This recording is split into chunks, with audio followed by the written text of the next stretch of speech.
Hi, I'm Estrella Nori, and today I want to tell you about how together we can change the world. A few years ago, I was introduced to a new initiative called Water on Demand and how it has the potential to save our most vital resource, water. Water across the globe is in trouble, and unfortunately, the United States is no exception with droughts, soaring water rates, and decreased quality. Today, the US recycles less than 1% of its wastewater. On top of that, industry and agriculture account for 89% of freshwater usage in the US, which they then pollute and send back into the already broken and old systems controlled by local governments. And now those government bodies are telling businesses, we can't take your water anymore. Sorry, treat it yourself. The challenge for these businesses is that it costs hundreds of thousands of dollars to treat their own water. Expensive machines, installation, expertise, and maintenance. They just can't do it. But with Water on Demand, we are giving investors the ability to invest in water systems that can be dropped in place to create instant infrastructure for businesses and communities. Water gets treated and recycled. And as those consumers use water, they pay for it, just like they already pay for their own water bills. Now, for the first time ever, you can invest in the biggest disruption the water industry has ever seen. We could be sitting on the opportunity of a lifetime, and we are. Learn more about Water on Demand by visiting us online at waterondemand.net. That is fun. Estrella is so cool. She's so direct and strong. And we're building the entire upcoming Regulation A offering around her as the spokesperson, but there's other parts to it, as we'll be showing you, including this cool NASDAQ market site recording we made this week. Stay tuned. You'll be seeing more about that. But let's go ahead and get started with the presentation. What are the blue gold? And that is now trademarked with the United States Patent Office. And we are really about the emerging income asset that is water, and it's getting more and more exciting. You know, we keep hearing about, how Klaus Schwab is an evil man and so forth. And it turns out its relevance is fading. A lot of people are just not showing up. It always looks the glitziest when it's on its way out the tubes. Literally, Schwab himself is not showing up. Neither is Bill Gates. And the main people who are supposedly driving this. But here's the problem that these guys have. Their vision, of course, is an interconnected global economy. And this didn't happen with the COVID recession. It actually happened starting in 2008. The value of global imports and exports as a percentage of GDP has been dropping from really over 60% down to 56.5%, and it's on its way down, right? That damage to the Davos mission has accelerated over the past 12 months. So last week we had this really interesting interview of Peter Zeihan about this whole issue of deglobalization and who's going to survive and so forth. And the U.S. actually is in good shape. But this also means that the attempts by the World Economic Forum since 1971 to try and knit the world together in this bond that they control is kind of becoming a problem. And the world is becoming a much more disconnected place. And there's some of that's actually pretty good. Why have a supply chain that stretches, 5, 8, 10,000 miles, right?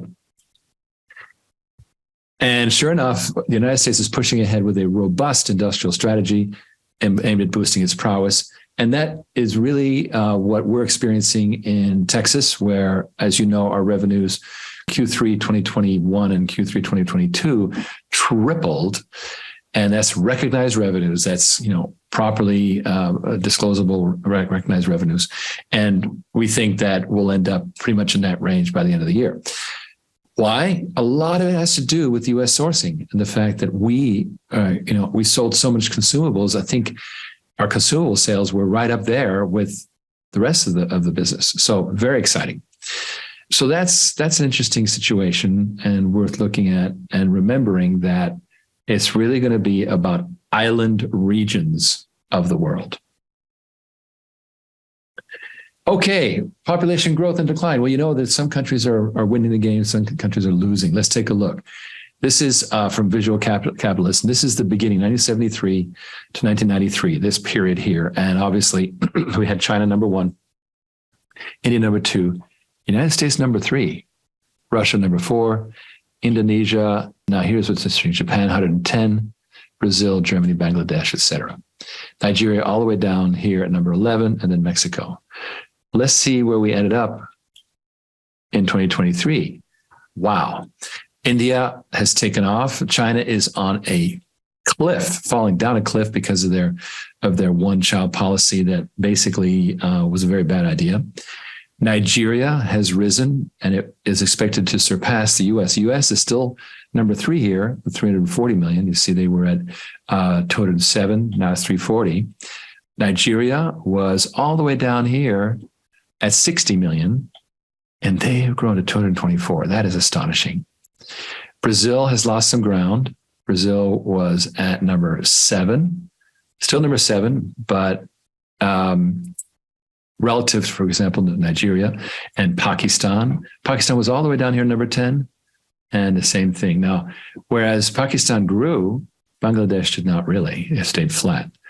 Russia is in number 9, and Russia was actually right behind the U.S. at the end of World War II. What is not well known about Russia is that they have a population time bomb. They are not getting the births that they should. And as a result, as Peter Zeihan predicted, they are in a very tough place with their population decline.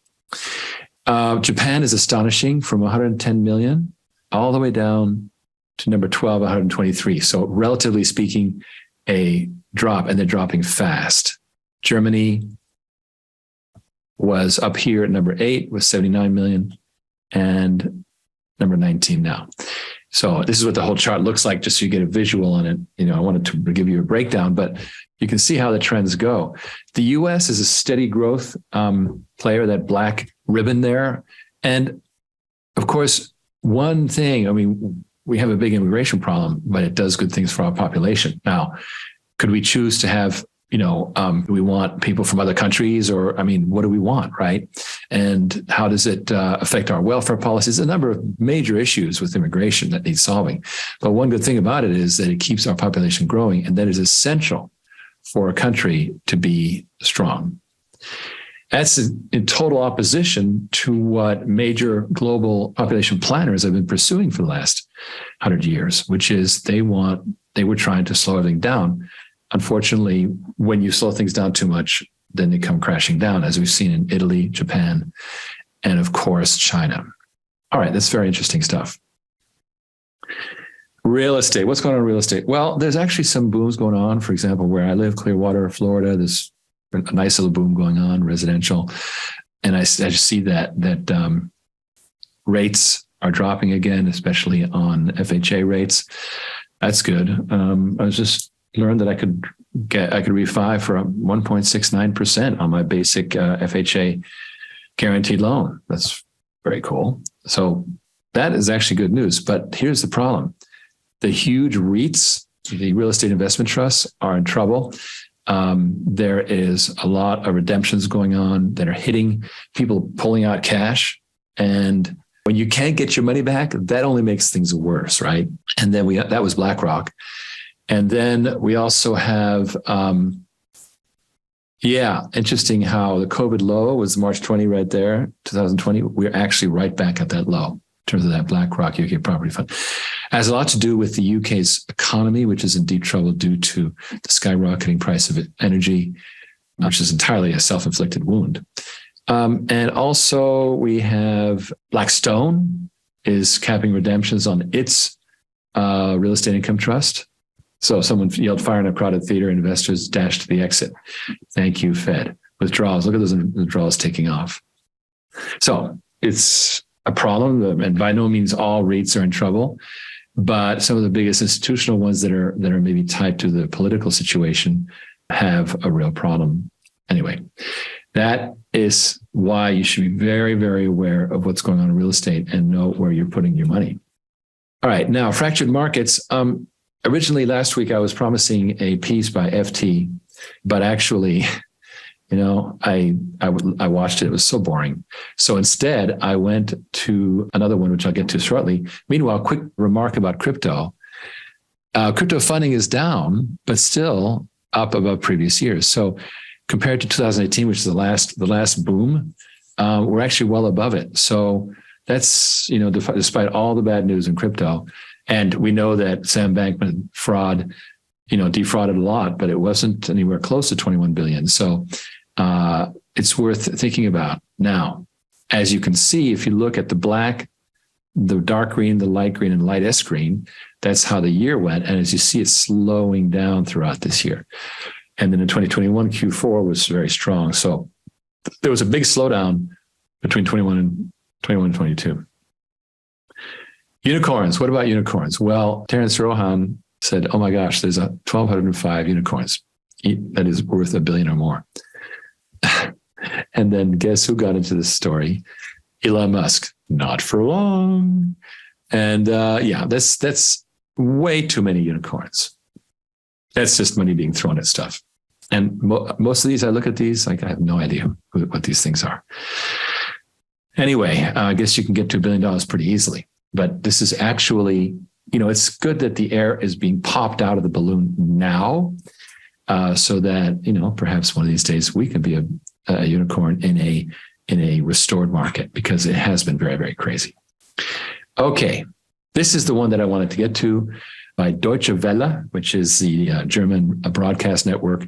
Pretty interesting. It's got some good news in it too. The world is in the midst of an economic downturn. Certainly a global recession is a major risk. 3 of our biggest economic engines are sputtering, from war in Europe to a lockdown China and rising inflation.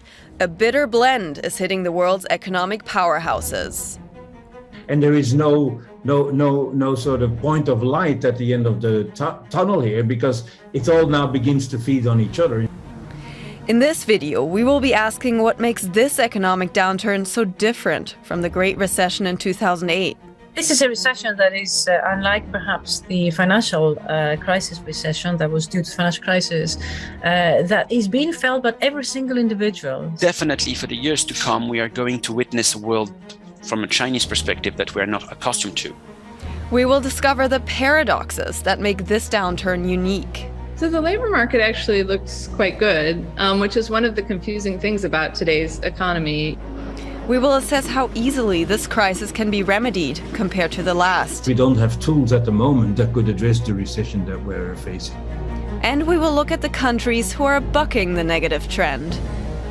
That's all coming up on Business Beyond. Both the IMF and the World Bank are warning that we are edging towards a global recession. But determining what counts as a recession and what doesn't can be complicated. There is no official definition. A common rule of thumb is that when an economy experiences 2 consecutive quarters of negative growth, it's in recession. But a decline in GDP isn't the only indicator.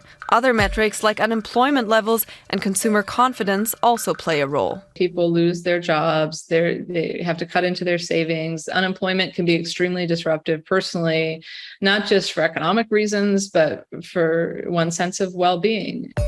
For a recession to happen, many factors are at play. That's why declaring a recession is often in the hands of national organizations that analyze business cycles. Like national recessions, global ones also don't have a clear-cut definition. They happen when a large number of major economies are going through an economic slump. In our globalized economy, a recession in one place spells trouble for another.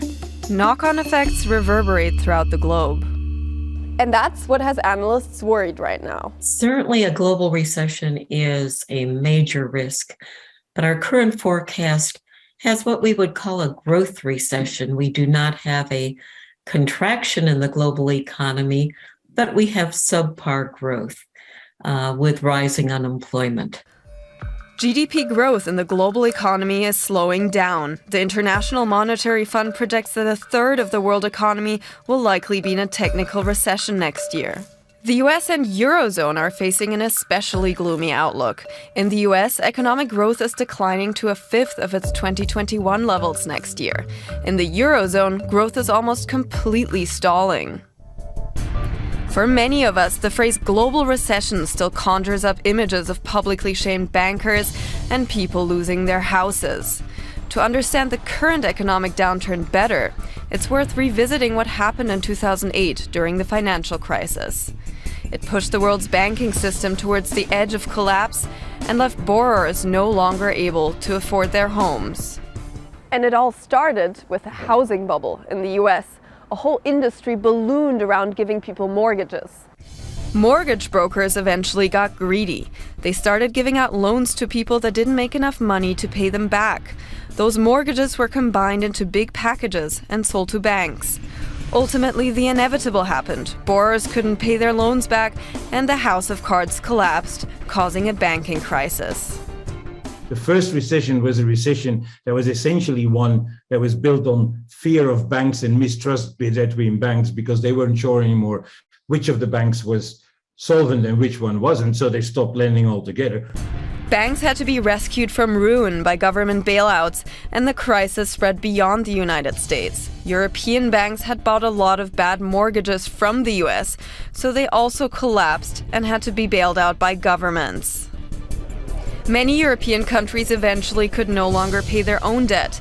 Government budgets were squeezed, resulting in years of austerity and dramatically impacting the lives of millions of Europeans. So how is the current economic downturn different?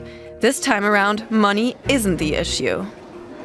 There is no capital shortage. In fact, if anything, banks and the capital markets are sitting on loads of money that at the moment they can't really spend, because there is nothing that comes into the EU economy. So this time, the world isn't short of cash, but it's short of almost everything else. When the pandemic struck, the fragility of supply chains became apparent. Factories from Asia to Europe and North America halted production, sending the global economy into a freefall. As countries emerged from lockdowns, demand for goods and services returned faster than supply. Now, swelling orders have outstripped availability. Businesses across the economy have struggled to hire workers. Food and energy prices are on the rise. Adding to that, the world's manufacturing powerhouse has closed shop. In China, lockdowns continue to wreak havoc. Xi Jinping's zero-COVID policy aims to isolate every individual case of COVID-19. Its strict implementation means regular shutdowns make business and manufacturing extremely difficult. When they get waves, entire cities are shut down, and that affects the supply chain throughout the world. Now, shortages of one thing have turned into shortages of another. A scarcity of semiconductors has halted car manufacturing. And unlike during the US-led financial crisis, it's Europe that feels unique pressure now. With the world's supply chains in trouble already, one added factor made for the perfect storm on the continent: the war in Ukraine. Which woke us up to the realization that Europe is relying on it for one of the most important inputs for its production, namely energy, on a very, very unreliable partner. For decades, Russia was Europe's main provider of gas, delivering almost half of the bloc's gas supply. But that's drastically changed this year as Europe has rushed to find alternative energy sources. Europe needs to reduce energy demand by 10%. That already means that we will get into an economy that produces much less. But it's not just energy that's become a casualty of the war. Ukraine is one of the biggest agricultural exporters in the world. Since the Russian invasion, food prices are on the rise. For the European and for the global economy, supply shortages and a drastic rise in food and energy costs make for a toxic cocktail. If the demand stays the same and the supply of a good falls, then the price rises. If you have that across the economy as a whole, in the labor market, in many goods markets, in energy markets, and in food markets, then you have a generalized inflation for the first time. The world is facing an inflation crisis. The US, the United Kingdom, and the Eurozone are especially feeling the price surge. In the EU, inflation is the highest it has ever been. In the US, it's at a 40-year high. High inflation is a major challenge for all of us. Around the world, too much money is chasing too few goods. That means items we need for our day-to-day lives are getting more expensive. It's also what makes this economic downturn so different from the last. This is a recession that is unlike perhaps the financial crisis recession that was due to financial crisis, that is being felt by every single individual, simply because all of us have to use energy at home. And all of us understand that when inflation is high, with the purchasing power of our salaries or of our income and of our wealth reduces.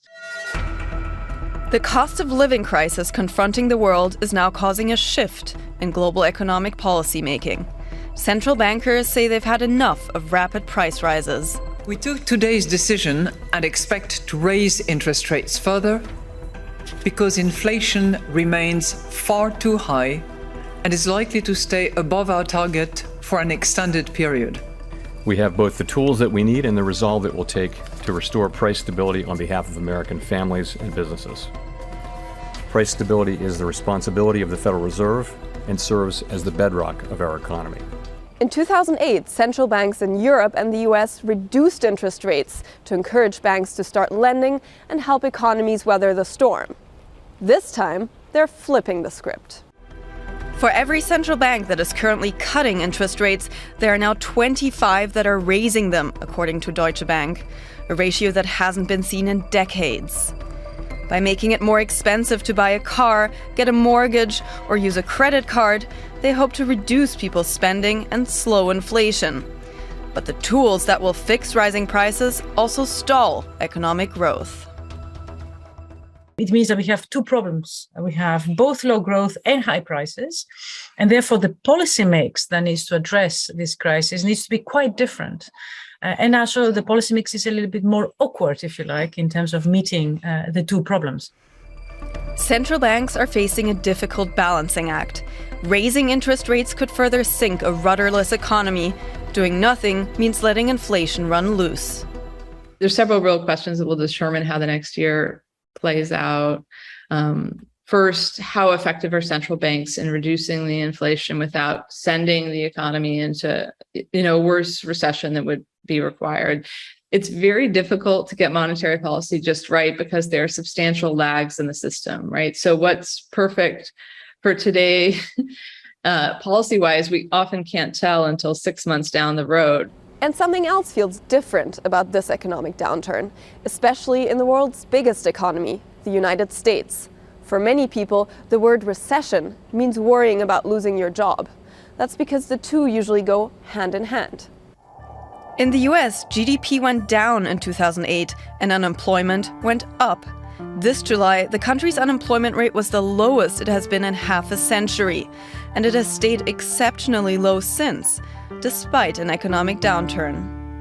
So the labor market actually looks quite good, which is one of the confusing things about today's economy. You have some indicators that look very positive and consistently so, and you have some indicators that are far more worrisome. But the labor market indicator in the US in particular is very strong. Unemployment is quite low. Labor force participation is good.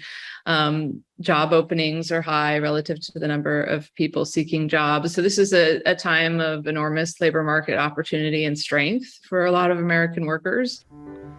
This is a unique time in the US. Companies can't afford to lose employees because many of them are having problems finding workers in the first place.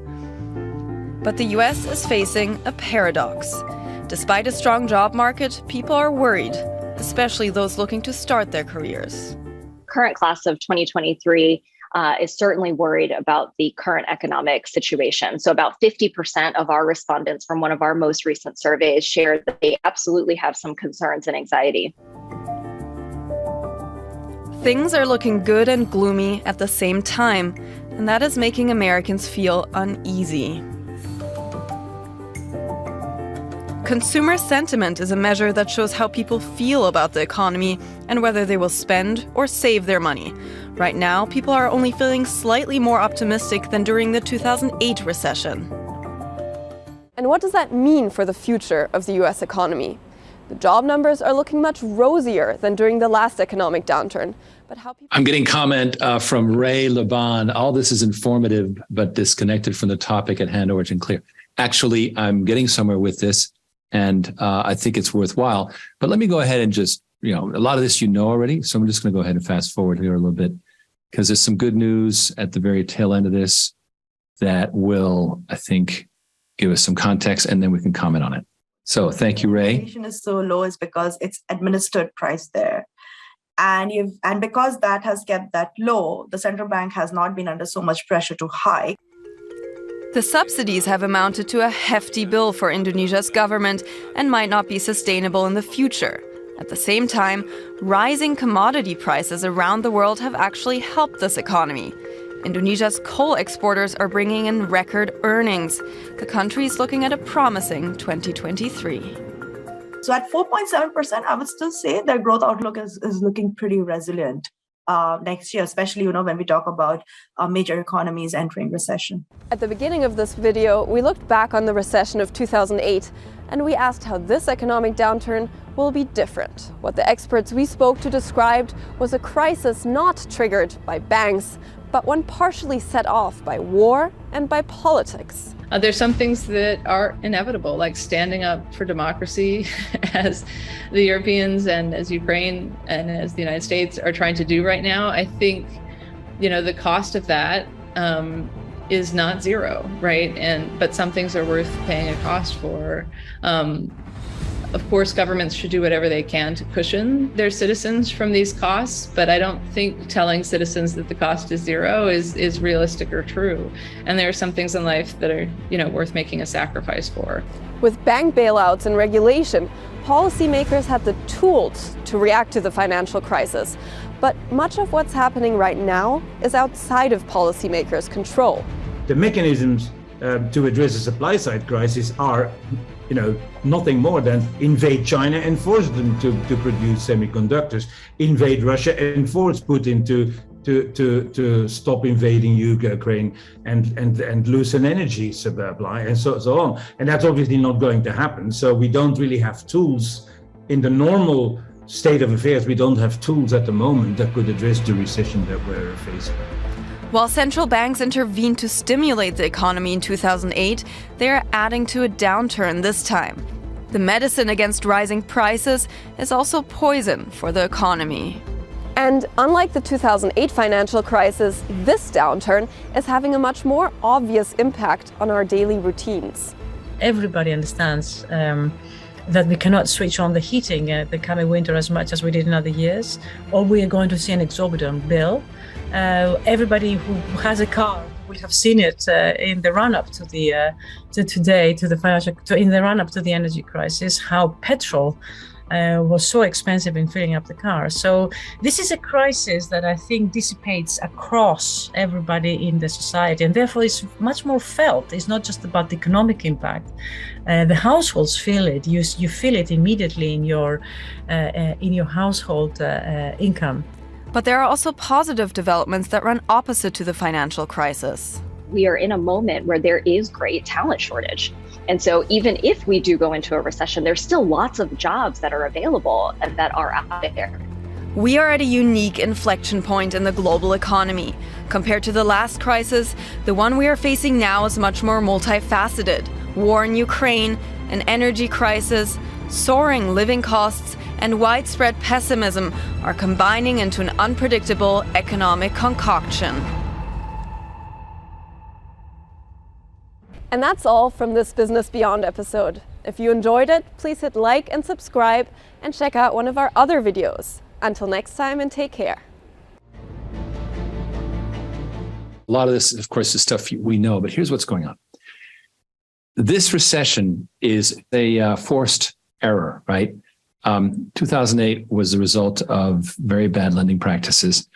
2022, going into 2023, has a lot to do with very rickety systems. I'm not going to give a position on this war business, but it's definitely a mismanaged situation. And the poor Europeans are paying the cost in terms of energy. My point is that all these existing asset classes are highly unpredictable right now. I try and invest in, for example, oil ETFs, and then it goes sideways. I'm like, wait, there's an oil in high demand, and then I get out and I try something else. It's very hard to invest. It's very hard to find something that is not affected by geopolitics. This is a geopolitical recession. And again, not taking a position, all the COVID stuff that went down, what the world chose to do was a geopolitical decision. And so here we are. What I'm trying to say here is that I am so excited about water being this new asset class. Why? Because it's emerging just at a time when the others are just sort of shaking in their boots and having a hard time and to stay the course. And obviously they're trying to figure out what to do, but then these giant bailouts and so forth. And it's going to be pretty interesting, to say the least. While at the same time, we, with our water incubations, right? Because we're building OriginClear as an incubator, the first incubator in the water industry ever, because the water industry grows from, mom and pops growing and then getting bought up by the big guys. That's how they do it. But high textile incubations make sure that technologies get put in there. And so that's what we're doing, is we're bringing new approaches, technologies, financial systems, et cetera, to bear. And that is a completely different way of looking at the water industry and creating water as an investable asset. And that is so exciting. It's the right time for water. Now, I have a couple of questions here. Keith Rutan, supply chain definitely affecting OriginClear. No, exactly the opposite. What we have is a real strength, competitive strength. Why? Because our materials are low tech. Those high density polyethylene or polypropylene enclosures are US sourced. They don't have to come from abroad. So we don't have, complex chips and so forth. It's pretty simple stuff. So we're actually hurting our competitors, which are in steel, fiberglass, concrete, and other more complex systems when it comes to, for example, pump stations.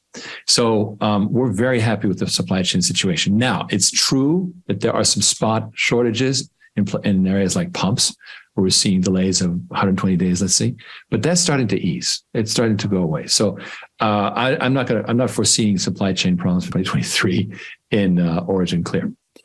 All right, new to the street. So here we are. The night before, we were at Tony's di Napoli, and here we are at Tony's di Napoli, have a nice dinner. There's Vince Caruso, the owner of New to the Street. On the right there is Charlie DeVanzo, and yours truly and Ken having a nice meal. And then the next morning, I was looking down from my hotel and looking down at the NASDAQ. These are the trading floors. And right there in that rotunda is where we ended up being taped. So, and here we are inside that what's called the market site. It's kind of cold. This is Jane, who was interviewing us. There's the actual interview. We will be giving you a clip from that next week. Here is the release that came out this morning, a series of 6 monthly interviews. This time it was Ken and myself. In the future, it might be just me, just Ken, or us together again, whatever. And, with, again, important news. Remember that we have some very important news coming out about our annual report, for example. We have a spinoff that's being set up with our pump station business that's booming. And so this gets syndicated to Newsmax, Fox Business, Bloomberg TV, and a bunch of streaming platforms. So each month we'll be making a report, and it goes out. We could never have done this before because it wasn't realistic to even claim that we were getting there. Okay, so that's it. So with that, I'm going to invite Mr. Ken in. And Ray, do you buy or fabricate RO systems? We fabricate the RO systems. We have comprehensive fabrication. Go to progressivewater.com and you will see our systems. Well, there we are. So with that, we are just bring us to the freewheeling discussion, which is necessarily it's non-freewheeling in one key area. But what is important to really underline here is that more and more our vision of the breakup of AT&T, the government breakup of centralized water is creating opportunities. We were among the very first to see this. And not only did we invest in technology in 2018 with the compact systems, but then starting in 2020, we started solving the financial issue, which people in our industry, in the aquatech industry, are saying, we got a problem. People don't have capital. Right. And did you see, one reason why I played that Deutsche Welle report was it was saying there's lots of money looking to be spent. There's lots of money. It's not necessarily looking to be spent by the small business owner, right? No, they want to put it into big projects, right? The banks want to put, like, okay, I need to find a place to put $500 million or $1 billion. Like, not a problem. How many investors, though, went to look? I'm speaking to these guys. A lot of guys who could lick their wounds. A lot of guys went to cash, and big money certainly went to cash. So if you think that the big institutional money were the guys who took a 70% dive in Facebook and Tesla, think again. Okay. They went, maybe they didn't go short, but they certainly closed out their long positions at some of these highs earlier in the year, because there were a million signs that this was coming, right?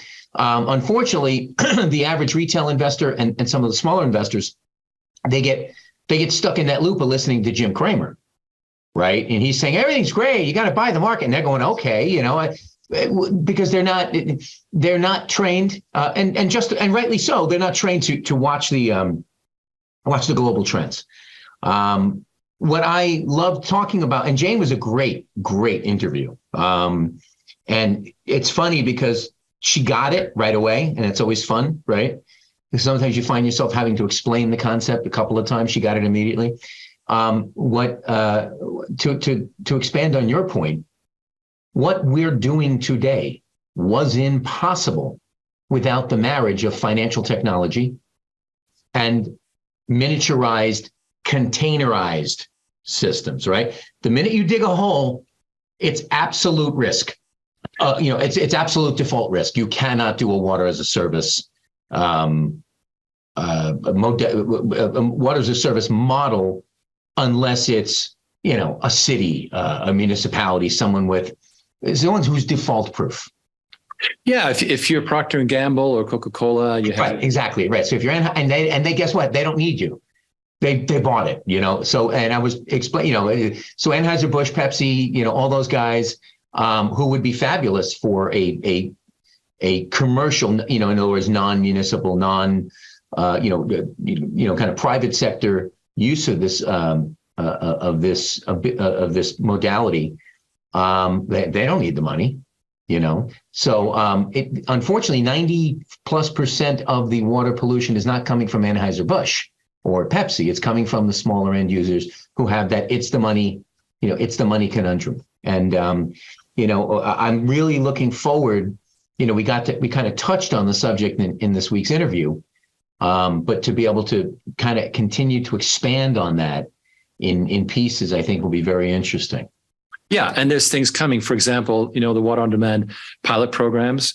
I'm going to make a note to report on that next week because we're well along with some of these pilot programs.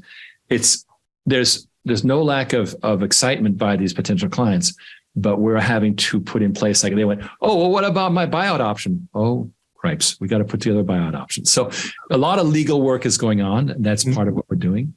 Measure twice, cut once. Well, we cannot do a 15-year service contract that puts you upside down. Right, exactly. So it's measure 10 times, cut once. Right, I got it. Yeah. We're being very, very deliberate. And sure. Colin Sherman joined us as project engineer, and I think for Water on Demand. So I'm going to bring him on. It'll be a great show. So next week we will have some clips from the taping. We'll discuss the pilot programs for Water on Demand. We'll discuss Colin Sherman, his role as he comes on. He's getting rid of his prior assignment, and he'll be ending up full time pretty soon. And he's just a fantastic project engineer because he's got to take over that. There's a lot of work there to be done. So we are rolling things out, and there's also going to be very interesting announcements coming about how we're creating more value inside Water on Demand with intellectual property. But I'm getting way ahead of myself. So with that, I'm going to say, bid you all a fun to do. And I'm going to put it up on screen, how you get a hold of, there you go, oc.go/Ken gets you there, or just email invest@originclear.com. And with that, I think we can call it a day, my friend. Or a night, as it were. Well, it's a day in Hawaii, okay? That's true. It's like lunchtime for me. It's just like, oh, it's only half a day today. Ken, you're doing a great job. Thank you for the hard work, and let's keep on rocking. If you're interested in what's going on, please schedule with Ken. Thank you so much, everyone. Good night, folks.